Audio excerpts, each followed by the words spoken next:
그리고 이제 의료 시스템 같은 경우에는 한국이 훨씬 좋아요. 그거는 이제 훨씬 좋고, 스웨덴은 의료 시스템이 무료고 좀 가격이 저렴하거나 국가 전체에서 하는 거기 때문에 그 시스템에서 오는 느림, 그게 있어요, 스웨덴에는. 근데 그게 병원에 있으니까 내가 엄청 아프거나 그럴 때도 그게 느리면 그 아픈 사람은 엄청 답답하고 고통스럽거든요. 근데 뭐 이거는 또 다른 이유도 있기 때문에 이렇게 해도 되긴 되는데, 이렇게 해도 돌아가긴 돌아가는데, 그래도 한국과 의료 시스템을 비교하면 확실히 떨어져요. 내가 뭐 예약을 해야 되는 거나 뭐 의사를 만난다거나 뭐 이런 거에 대해 걸리는 시간이 한국보다 훨씬 많이 걸려요. 그건 확실히 알고 계셔야 돼요.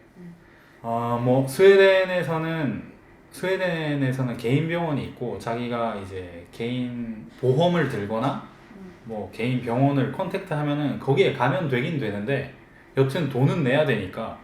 근데 그 돈을 내는 게 분명 한국보다는 비싸니까 전체적으로 봐서는 여튼 한국이 의료 시스템은 훨씬 좋아요. 여기는 병원에서 일하는 사람들이 많이 없어. 좀 많이 부족해서 이렇게 된 것 같아요. 간호사 쪽은 항상 부족하고, 음, 그 이제 노인들 요양시설에 있는 거기 관리하는 사람도 부족하고, 의사도 항상 의사도 부족해. 부족하고, 어, 그게 엄청 좀 한국이랑 비교해서는 많이 느려요. 그건 꼭 알고 계셔야 돼요. 근데 스웨덴에서는 느리면 그럼 사람이 죽는데 어떻게 하냐 그렇게 되는데, 근데 얘들은 이게 타임라인이 있어요. 살아오면서 뭐 25살까지는 치과 치료하는 게 무료예요.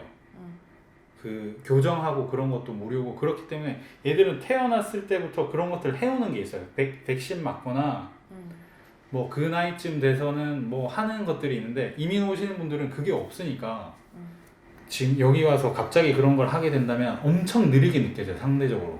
그리고 상대적으로 느리기도 하고, 한국보다. 그래서 그 부분에 대해서 꼭 생각하셨으면 좋겠어요. 생각하시는 게 아마 많은 후회를 줄일 수 있을 거예요, 여기 와서. 여기 와서 알게 된다면 많이 늦을 수도 있으니까. 근데 뭐 또 이렇게 말하면 뭐 이렇게 제가 사실은 여기에 대해서 말하면 몇 시간 동안 이야기할 수 있는데, 유튜브는 그렇게 말하면은 아무도 보지 않기 때문에 제가 엄청 급하고 약간 핵심만 지금 말하고 있어요. 근데 이제 좋은 점도 있죠. 좋은 점은 이제 이민 온 세대 말고 그 다음 세대. 그러니까 내가 이민 와서 자식을 놓으면 그 자식들은 이제 그 혜택을 다 보죠. 그러면은 좀 좋을 뭐 그것도 뭐 개인의 가정 환경에 따라서 다르니까 정확하게 말하기는 좀 그렇고, 이제 그 애기들은 좀 거기에 대한 혜택을 다 받으니까. 스웨덴이 좀 한국보다는 이제 지금 너무 안 좋은 점만 말했을 수도 있기 때문에 좋은 점을 말한다면, 여기는 애기들 키우기가 좋아요. 왜냐면 일단 환경이 깨끗하고, 유럽에서 가장 공기 좋은 도시 안에 스웨덴 도시가 많이 들었어요. 심지어 스톡홀름은 수도인데도 들었어요. 저희가 살고 있는 도시도 들었고, 그리고 우메오라고 저기 북쪽에 있는 도시인데 그 도시가 1등 했어요. 그러니까 이제 상대적으로 한국보다 자연 환경이나 뭐 환경 보호에 대해서 조금 좋아요, 스웨덴이. 그래서 뭐 애기들 키우기는 좀 더 좋아요. 애기들이 뛰어놀 수 있는 공간도 많고, 이제 인구는 한국보다 적은데 국토는 더 크기 때문에 보통 공원이나 그런 것도 많고, 제도적으로도 좀 그렇게 돼 있어요. 애기들이 태어나면 뭐 부모가 출산 휴가를 거의 2년 정도 쓰고, 남자도 써야 되고, 남자도 의무로 써야 돼요. 6개월인가 이렇게. 똑같아, 여자 남자. 그래서 똑같이 써야 돼요. 뭐 애기들이 좀 크면서 만약에 아프면 애기들 아플 때 휴가 줘요, 회사에서. 근데 그걸 뭐 그날 아침 말에도 갈 수 있어요. 임금도 80%인가 어느 정도 받고. 그래서 애기들 키우기 좋아요. 제 생각에 왜 그렇게 생각하냐면, 아무래도 애기들은 부모랑 같이 있는 시간이 많으면 좋을 것 같으니까. 근데 그런 같이 있을 수 있는 시간에 대한 보장이 돼 있는 게 한국보다는 법적으로 보장돼 있는 게 많고, 회사에서도 그렇게 하는 것 같아서 노동의 강도가 한국보다는 좀 약해요. 일을 하는 게. 한국에서 일하는 게 조금 더 힘들었던 것 같아 나는. 여기는 주 40시간이 기본인데 그 40시간 넘어가서 일하면 무조건 돈을 더 줘야 돼요. 돈을 더 줘야 되고 보통 일을 하지 않아요 그렇게. 주 40시간 넘어가서 일하는 거에 대해서 당연히 이상하게 생각하지도 않지만 그 사람이 돈 필요하면 하는 건데 근데 그거를 강요는 절대 못해요. 만약에 나는 지금 청소를 하고 있는데 내 보스가 저한테 만약에 더 일을 하라고 강요를 하면은 이게 제한이 아니고 제한했는데 내가 안 한다고 한 게 아니고 너 해야 된다고 하면은 아마 감옥 갈 거야 걔 무슨 큰일 날 수도 있어요. 근데 그건 생각을 안 해봤어. 그런 일이 있은 적이 없어서. 근데 생각은 안 해봤는데 감옥 갈 것 같아요 제 생각에는. 그게 노조도 있고 저는 노조에 가입을 하지는 않았지만 아직. 그래서 노동의 강도는 한국보다는 확실히 낮아요. 근데 이거는 모든 직종 간에 비교를 한 게 아니고 제가 그 직종을 다닌 게 아니기 때문에 이건 정확하게 제가 말씀드릴 수는 없어요. 하지만 이제 법적으로 보장된 게 40시간이고 노조에 가입하는 거에 대해서 되게 오픈되어 있기 때문에 엄청 많은 사람들이 가입돼 있고 그게 없어요. 아까도 말씀드렸는데 그 계급 문화가 없기 때문에 보스라고 해서 나한테 이렇게 뭘 할 수가 없어요.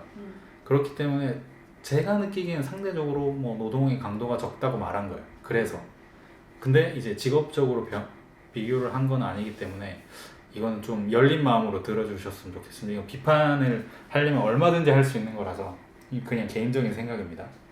스웨덴이 아무래도 뭐 복지국가로 유명해져가지고 저는 또 거기에 사는 입장이고 제가 뭐 유튜브를 보거나 인터넷 서핑을 하거나 그러면은 뭐 아예 전혀 아닌 이야기를 하는 게 많아요. 뭐 세금이 50% 낸다느니 뭐 그런 것들이 있어. 세금을 30% 정도 내는데 뭐 한 500만 원인가? 한국 돈으로 얼마나 되려나? 그 정도 넘으면 그 넘는 추가에 대해서 50%를 내는 거예요. 전체에서 50%를 떼는 게 아니고 뭐 그리고 연말 정산 같은 게 있는데 저 같은 경우에는 평균 소득의 하위이기 때문에 연말 정산 때 한 달 월급 정도 다시 그거 줘요.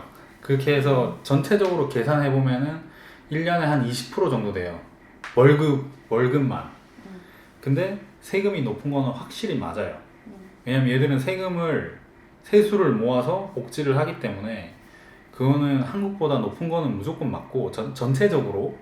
하지만 인터넷에 돌아다니는 것들이 모두 사실은 아니라는 거, 약간 왜곡돼서 말하는 거에 좀 있고, 스웨덴 사회에서는 세금이 되게 중요한데 이게 복지 처음에 태어났을 때부터 죽을 때까지 관련되어 있고, 그리고 그것들을 국민들은 대부분 동의하는 상태예요.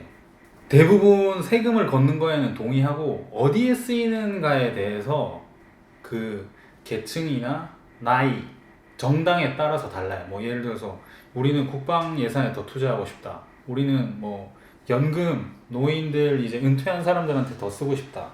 지금 약간 돈을 못 받는다는 그 이슈가 있기 때문에 뭐 그런 데 쓰고 싶다. 아니면 우리는 학생들한테 더 쓰고 싶다. 뭐 이렇게 정당마다 그 쓰고 싶은 분야에 대한 거는 달라요. 하지만 전체적으로 봤을 때 세금 내는 거에 대해서는 약간의 그 동의가 있어요. 그거는 뭐 제가 전체 스웨덴 사람들을 만나지 않아서 정확한 건지는 모르겠지만 그거에 대해서 약간 곡해되어 있는 부분이 있어요. 한국에서 내기 싫은데 걷어가서 하는 것, 그런 건 아닌 것 같아요. 그런 분위기는 전혀 아니에요, 스웨덴에서. 그래서 오늘은 뭐 짧게 스웨덴의 이민 또는, 왜냐면 저희가 스웨덴에 있는데 커플로서 이렇게 유튜브를 하다 보니까 거기에 이런 부분에 대해서 문의를 해주시는 분들이 더 많아서 한번 영상으로 만들어 봤습니다. 오늘도 저희 영상을 재밌게 봐주셔서 감사합니다. 감사합니다.